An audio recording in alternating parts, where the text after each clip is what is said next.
Hey everybody, welcome back. Welcome back. Ferg's underhand, right hand underhand. Threw us off, and because we were off yesterday. All right. Yeah. You're left-handed. Oh, so I have to do that? Yeah. Well, yeah, you never go right-handed. Should I do two? I would think, well... If he does two, I might flip over this.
Hey everybody, welcome to another edition of Falcons Corner. Voice of the Falcons, Mike Rickert. Good guy to know. Co-host, Coach Berg. Yes, sir. TD Tom, SID, behind the camera. Yeah.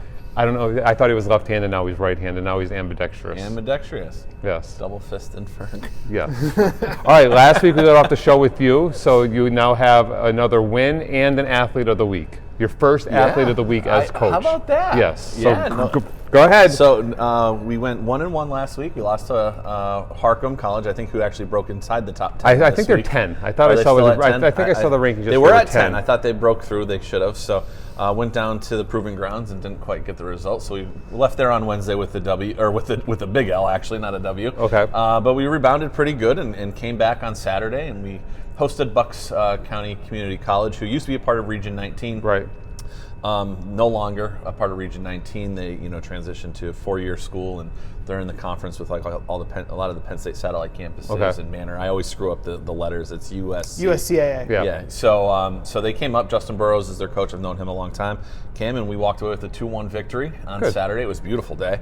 A lot nicer than I thought it was going to be. And Noel Minnis had 2 goals and assisted by Edwin Garces on both goals. All right. So it was nice to see them kind of connect. 2 freshmen, 2 header goals, pretty much identical on different sides of the field, but a total team effort, from back to front. I mean, everybody played a factor in being able to secure that win. So it's fun. It's fun. Like I said last time, I'm thrilled for the guys. They got, two under their belt where we weren't sure if we were going to have a season, but now that's old news. Right. We're pushing towards the end of the season.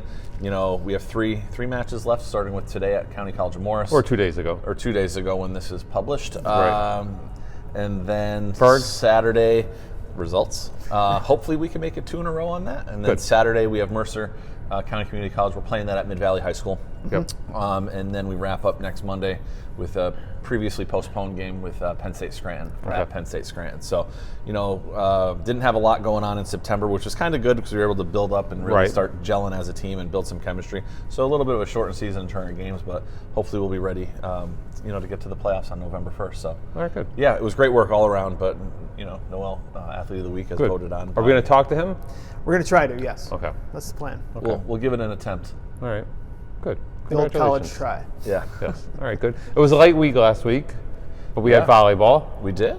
We did. Our favorite try matches. Saturdays. Saturday try matches are awesome. I dragged the polar bear in the work. I saw. Yes. He was super excited He when was I got more here. excited than I. The excitement in the Rickert household Friday night for the Saturday volleyball try match was off the charts. Yeah. I don't think we slept. It was great, though, Although the first 2 matches went pretty quickly. They did. And they served as the precursor to what was another barn burner in the 3rd match. Yes, and I prepared everyone, especially the polar bear Mason, for the first 2 will probably be pretty quick, and then the last one we'll be there for the same amount of time. So first one, we swept Penn State Scranton. I don't know the scores, but I know that we did. I got that alert while it was at our game.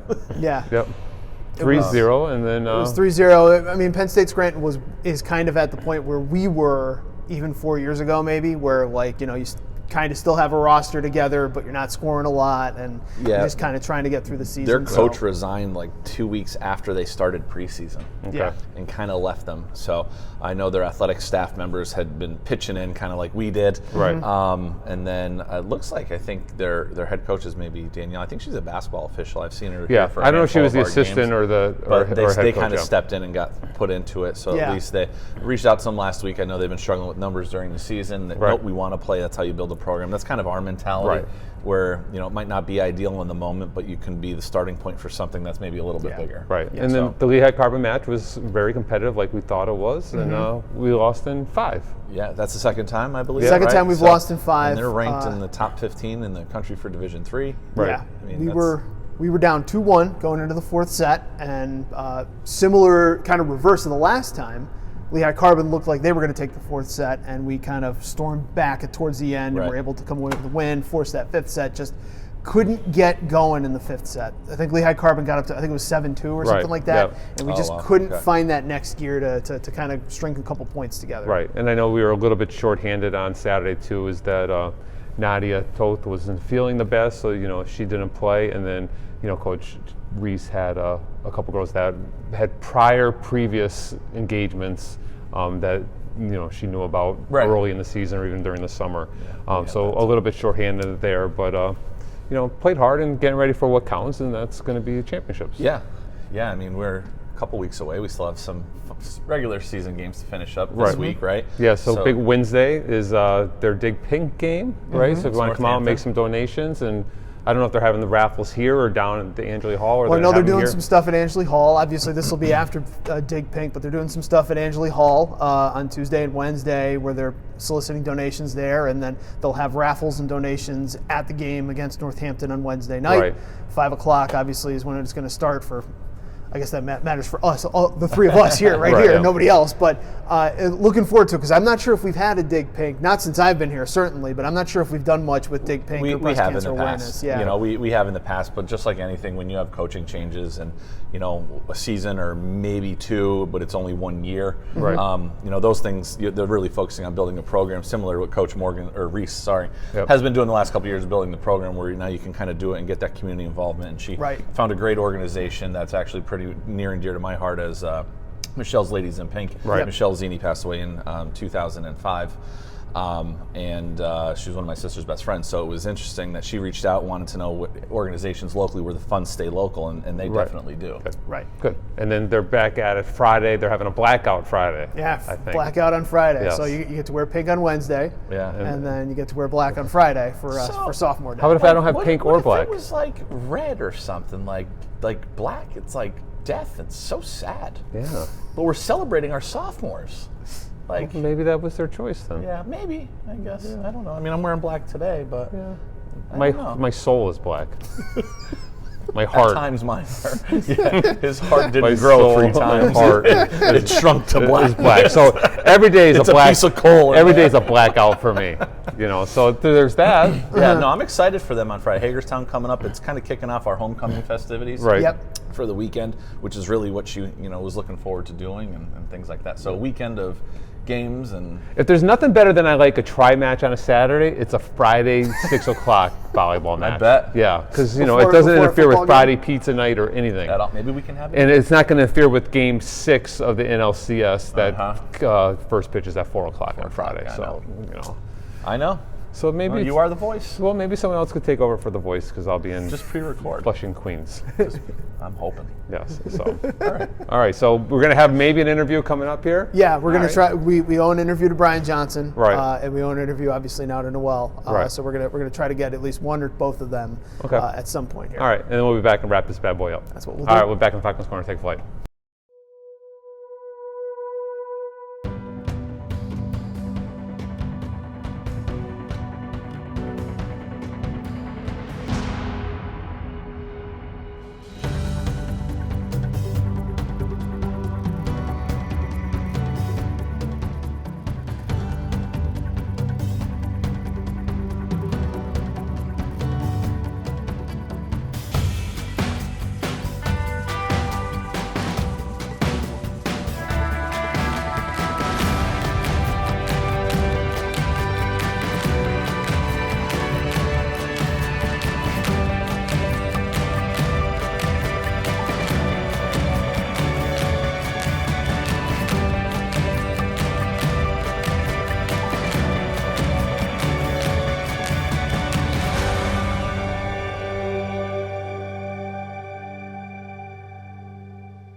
Hey, it's Tom Ferguson, Sports Information Director here at Lackawanna College. We're catching up with our Lackawanna College Athletes of the Week, and we're talking with Bryan Johnson, quarterback from Lackawanna College football. Bryan, thanks so much for making time Thank you for having me. hang out with me this afternoon. I know you just got back after being away with the bye week and all that. It felt like it was well-timed for you guys after putting in a good, solid couple weeks there. Definitely was a lot of injuries that happened. It's just good to have everybody back on campus, get ready to play Sussex this week. Right, and get ready for the second half of the year. Yeah. One athlete of the week for a great performance against Monroe. You had came in pretty much cold at that point, having not played a ton so far this year and got an opportunity to start. I mean, what was that like for you, kind of knowing that, okay, I'm going to get my chance and get my opportunity here to start this year when they needed you to step up? It was a bittersweet moment. It was something that I just had to do for the team, which was most important for them and to help them get the win. And stepping into that role, I mean, you were obviously played last year as a backup and kind of had been in a coach role almost for the first part of the season because you had been kind of banged up to start the year anyway. Roles were reversed there where Wyatt was kind of your coach, if you will. Was that helpful, kind of having him on the sideline, kind of being another pair of eyes, helping you with what you're seeing? It definitely was. Like, I'm always going to be behind him no matter what. He's always going to be behind me. So just that connection that we both have, it's beautiful. You threw 2 touchdown passes. You ran for a couple more as well. Was there a moment early in the game where it could have been you completed a pass or you got hit or whatever it was where you were like, okay, I'm fresh, I'm good to go, I'm ready? Definitely. You just gotta get hit one time. Once I get hit one time, then I feel confident again. And as soon as I get hit, then I'm like, okay, I'm back to me. Right. Yeah. And you were able to connect a couple times. You had a nice pass to Carmelo for a touchdown on the right side. Had another one kind of on that read option to Daryl, who ended up turning that into a touchdown. Adds a little different element to the game maybe than you guys had the first couple games of the year with you at quarterback. How do you feel that running attack kind of differentiates now with you a part of it as well? I think for Monroe, when we played Monroe, it caught them by surprise. They didn't know how to match up against it, which was successful for us. Right. When we play Sussex, I feel like I'm gonna be able to use my legs again and get most of my receivers involved too as well. Right. How important is that now, especially as kind of the starter moving forward?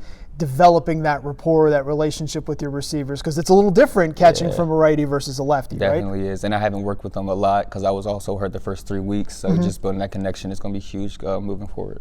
Does that help, though, knowing the kind of receivers you have? Does that kind of help you as a quarterback, knowing you got those guys to throw to? Definitely does, because I know they're always going to be behind me no matter what happens, and they're all experienced receivers, so they all know what to do, what to look for, and stuff like that. Right. So big second half of the season coming up. Sussex and Hocking, obviously the next 2 weeks, and then Monroe and Georgia Military at the end of the year. We don't want to look too far ahead. It's one game at a time. But what are the big things you think the team has to do moving forward here to maybe make a bowl game, maybe do something else? You got to stay connected. If we got to stay connected as one, communicate on all levels, special teams, offense and defense, and I feel like we could go far and probably make the playoffs. Having been here last year, do you feel like that experience with you and maybe even some of the other guys that were on the team last year kind of helps you guys lead the younger guys or lead the newer guys? Definitely does, because we already have that connection, so to just bring them all into the team and bring the connection to them is big. Right. We're talking with Bryan Johnson here, our athlete of the week from Lackawanna College football. So, Bryan, you're from Woodbury, New Jersey originally. Yes. How did you end up here at Lackawanna College? How did I end up here? Coach Dayton actually came to my school and he recruited me here. Okay. And then I came up for a visit and I just liked the campus, liked the surrounding area, so I was like, I'm gonna come here. Okay. And obviously you've been here for the last 2 years. Woodbury, that was an interesting time for you because you ended up winning a state championship, which they didn't. Did they explain that to me? They didn't have state championships up to that point. In New Jersey, it was a sectional, so it was a South champion and a North champion. Okay. And then that year, my senior year, the South champion and North champion played each other. Okay. To make it a Group 1. So what was that like, kind of competing in that for the first time? Oh, it was an amazing feeling to be able to be named Group 1 state championships and the first ever state championship in New Jersey. It's a huge accomplishment. Like to be a part of that history, you know? Yeah. What are you studying here at Lackawanna? Business. I'm a business student right now. So what do you want to do with business? my next school, I'm probably going to go into accounting and something with accounting. Okay. All right. Excellent. So good. Are you good with numbers? Yeah. Great Okay. with numbers. That's good. Yeah. that's kind of a prerequisite to get in there.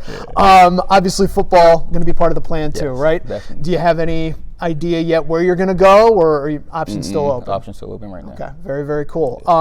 When you're not worried about football, you're not worried about school studies, anything like that, what is it you like to do to unwind? I like to hang out with my friends, family, play the game, eat food, Okay. Stuff like that. Okay, all right. So just kind of hang around, Yeah, right? All right. yeah.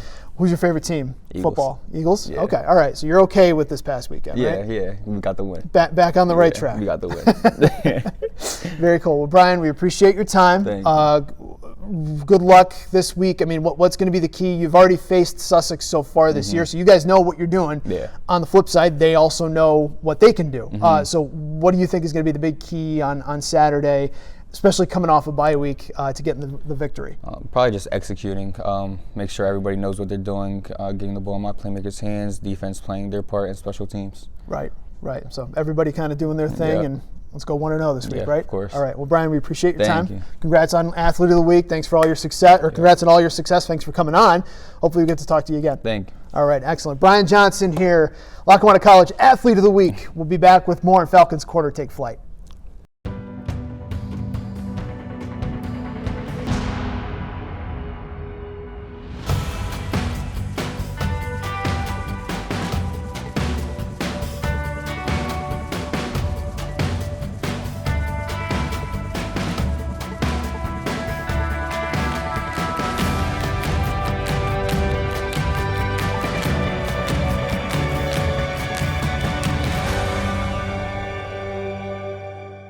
Hey, we are back on the Falcons Corner, voice of the Falcons, Mike Wicker, Coach Berg, Yeah. TD Tom. There's nothing else to talk about. No. We're done. Are we done? I think so. No, we do have a football game this week. Oh yeah, football's back. It is. They had a week off. We're bye week and we stayed at 10, just like we Usually we thought move would. up, don't we? I don't On bye know. weeks. I'm happy that we stayed. Yeah, no, I am too. It But makes sense that we stayed where we just based on the results that happened. There were a couple teams that did lose in front of us, but they were far enough in front of us that Right. we probably weren't gonna wouldn't have move made up, sense for us to move especially up. if you're, on a bye week. Yes. Yeah. Region 19 Bowl Part 2. Part two. Yes. So that is a 1 p.m. kickoff, Scranton Veterans Memorial Stadium, or on LackawannaFalcons.com/live. Yeah. TD Tom on the call. Yeah. Speaking of football, there's the bald-headed gentleman right there. What's that? All right, buddy. Not much. We're hanging. You want to be on the show? You're on the show now. Say hi to all your fans. Hey. You're being very generous. It's like 30. Easy. I'll see you in a couple minutes. All right, so Region 19 Bowl Part 2. All in a day's work. Yes, the best. Oh, the legend. The legend. Yes. So TD Tom's on the call, right? That's the plan. 1 o'clock kickoff, Scranton Veterans Memorial Stadium, Yeah. LackawannaFalcons.com/live. Yeah. Yes. Is that all we got? We do have women's soccer playing on what will be 2 days ago, Tuesday, Yes. at home Yes. against So- Sussex. Another Region 19 match. That's also part two. Yes. How did we Earlier do in the this- first time we against them? We beat them 2-1 earlier, right? And that's the one that counts for our region standings Right. when Right. you do seeding for playoffs, which is good because it kind of gives us the upper hand. Where we beat them, but we lost to Essex. So I mean, right now, get that win today. And they're we added a game for them next Tuesday at Middlesex. Yeah. Or no, Monday. Ooh, shoot, it's Monday, Monday. yeah. Okay. Monday the 21st. And then that kind of wraps up their season as well before we have playoffs. I believe they'll be playing on Thursday, the 31st, which is Halloween, and they will be at Essex, regardless of what happens Right. today is Right. my understanding. Because Okay. again, the first time you play a team is one that counts towards your region record and seeding purposes. Okay. Looks like we'll be sitting as the number 3 seed. All right, though. Good. Good for them. Yeah. All right. Ferg, can you tell us that bad boy results up there from Tuesday? All right. It's Right there. Hopefully Yes. they get their second win over them, and then see how things unfold for them. I know they're a little shorthanded with some injuries and whatnot. So Right. hopefully everybody gets through this one healthy, injury free, and then they can be back at full strength. For next week Right. against Middlesex, or at the very least for their playoff game. Right. It gives those girls been working their butt off too. So Right. I mean, it gives Good. them an opportunity to be at full strength and Right. be a little battle tested. Good. All right. Good job. Thanks. All right. Go Falcons. That's the plan. I think next week we'll talk a little esports too. All right. 'cause Why don't you bring Bobby D on the They're show? up and running. They got some stuff coming up in November. Okay. Yeah, they've started the NECC competition. So they've started in their new league that's added on to the NJCAE that they compete in. Rocket League, I think, is undefeated so far. Really hasn't been tested yet. Super Smash Brothers is performing well. Rainbow Six has had a good start to the season too. Like in the NECC, yeah, they're competing against teams maybe like Wilkes or Misericordia, Kings down the road. Right. But they're competing against like teams from South Carolina, like the University of South Carolina, the University of Florida, you know, like actual big NCAA D1 schools and holding their own. So that's great to hear. Yeah. Coach D. Yeah. Robert D. So maybe we'll have him on next week or the week after to talk a little bit about it, you know? Yeah. You guys could catch up a little bit. Plus, I think they have an event locally happening with some high schools, a Rocket League tournament or something like that we want to make sure we promote. So Sounds good. All right, sounds good. All right. That's what we're about. That's it. All right, Efficiency. LackawannaFalcons.com, social media, all that good stuff, LackawannaFalcons.com/live. That's it. All right, see you next week. Take flight.